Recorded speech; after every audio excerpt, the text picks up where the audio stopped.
खबरों का lunch box. नमस्कार, रेडियो मनीलाइन पर आपका बहुत बहुत स्वागत है। मैं हूं आपके साथ अभिषेक गुप्ता और आप सुन रहे हैं खबरों का लंच बॉक्स। गैर कानूनी लोन ऐप्स के खिलाफ क्या बढ़ी सख्ती, किन कारों के इंश्योरेंस प्रीमियम में मिलेगी छूट, संपत्तियों के बंटवारे के लिए अब बनेगा कौन सा कानून, बताएंगे आपको। और इसके अलावा भी होंगी बिजनेस और पर्सनल फाइनेंस से जुड़ी कई और बड़ी खबरें। तो चलिए खोलते हैं खबरों का लंच बॉक्स। सेविंग बॉन्ड्स में निवेश करने के बारे में अगर आप सोच रहे हैं तो ये वाली खबर आपके लिए है। अब खुदरा निवेशक आरबीआई के रिटेल डायरेक्ट पोर्टल के जरिए फ्लोटिंग रेट सेविंग्स बॉन्ड की खरीदारी कर सकते हैं। प्रधानमंत्री नरेंद्र मोदी ने 12 नवंबर 2021 को आरबीआई रिटेल डायरेक्ट योजना शुरू की थी। इस योजना ने निवेश की प्रक्रिया को सरल बनाकर गवर्नमेंट सिक्योरिटीज तक खुदरा निवेशकों की पहुंच को आसान कर दिया है। योजना के तहत व्यक्तिगत निवेशक ऑनलाइन पोर्टल की मदद से आरबीआई के साथ एक रिटेल डायरेक्ट गिल्ट खाता खोल सकते हैं। उस खाते का इस्तेमाल करते हुए प्राइमरी और सेकेंडरी मार्केट्स में गवर्नमेंट सिक्योरिटीज में निवेश किया जा सकता है। बासमती चावल इन दिनों काफी चर्चा में है और लंच बॉक्स की अगली खबर इससे जुड़े व्यापारियों को खुश कर सकती है। केंद्र सरकार ने बासमती चावल के मिनिमम एक्सपोर्ट प्राइस को कम करने का फैसला किया है। कहा जा रहा है कि सरकार बासमती चावल का फ्लोर प्राइस घटाकर $950 प्रति टन कर सकती है। इससे चावल निर्यातकों को काफी फायदा होगा। वर्तमान में बासमती चावल का मिनिमम एक्सपोर्ट प्राइस $1200 प्रति टन है। चलिए अब खोलते हैं लंच बॉक्स का अगला डिब्बा। छोटी बचत योजनाओं के तहत कलेक्शन में बढ़ोतरी देखी गई है। सितंबर तिमाही के दौरान केंद्र सरकार की ओर से चलाई जाने वाली योजना सीनियर सिटीजन सेविंग्स स्कीम के तहत जमा राशि साल दर साल करीब 2.5 गुना बढ़ी है। मीडिया रिपोर्ट्स की माने तो कुल कलेक्शन बढ़कर 74,675 करोड़ रुपए हो गया है।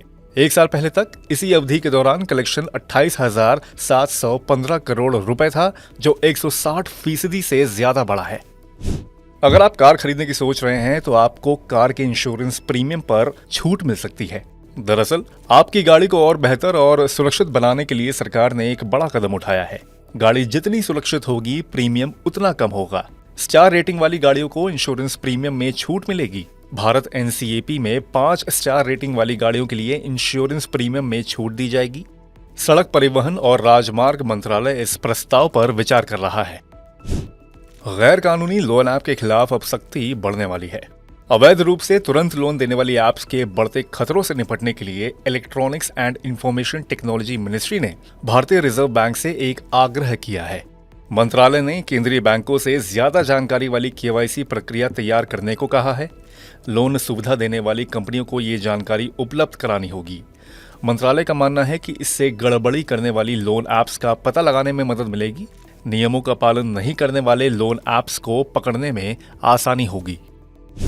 लंच बॉक्स की अगली खबर किसानों से जुड़ी है। हरियाणा सरकार फसल विविधीकरण अपनाने वाले किसानों को विशेष प्रोत्साहन देगी। इससे न सिर्फ किसानों की आमदनी बढ़ेगी बल्कि पर्यावरण की सुरक्षा भी सुनिश्चित होगी। राज्य सरकार ने मेरा पानी मेरी विरासत योजना शुरू की है। इसका लक्ष्य जल संरक्षण सुनिश्चित करना है। इस योजना का लक्ष्य करीब 42,480 करोड़ लीटर पानी बचाना है। 31 जुलाई 2023 तक कुल 32,150 किसानों ने इस योजना के तहत अपनी 70,170 एकड़ फसल का पंजीकरण कराया है। इसी के साथ हम लोग आ गए हैं लंच बॉक्स के आखिरी डब्बे में। पैतृक संपत्ति के बंटवारे के लिए नया कानून बनेगा। उत्तर प्रदेश सरकार एक नया कानून बनाने की तैयारी कर रही है। ग्रामीण क्षेत्रों की आवासीय संपत्तियों के विभाजन की अभी कोई व्यवस्था नहीं है। ग्रामीण आबादी क्षेत्र की संपत्तियों के लिए सरकार घरौनी जारी करेगी। नई व्यवस्था के साथ सरकार ऐसी संपत्तियों के नामांतरण और विभाजन की कानूनी व्यवस्था सुनिश्चित करना चाहती है। इस अधिनियम के लागू होने पर ऐसी संपत्ति के स्वामी की मृत्यु होने पर उसके उत्तराधिकारी के नाम संपत्ति ट्रांसफर हो सकेगी। इसी के साथ बंद करते हैं खबरों के लंच बॉक्स को। उम्मीद है कि इसमें पेश की गई खबरें आपको पसंद आई होंगी। अगर ऐसा है तो हमें कमेंट करके जरूर बताएं। बाकी बिजनेस, पर्सनल फाइनेंस और कॉर्पोरेट जगत से जुड़ी और खबरों के लिए सुनते रहिए रेडियो मनीलाइन और डाउनलोड कर लीजिए हमारे मनीलाइन ऐप को। हमेशा की तरह मैं हूं आपके साथ अभिषेक गुप्ता। अभी लेता हूं विदा। धन्यवाद। खबरों का लंच बॉक्स।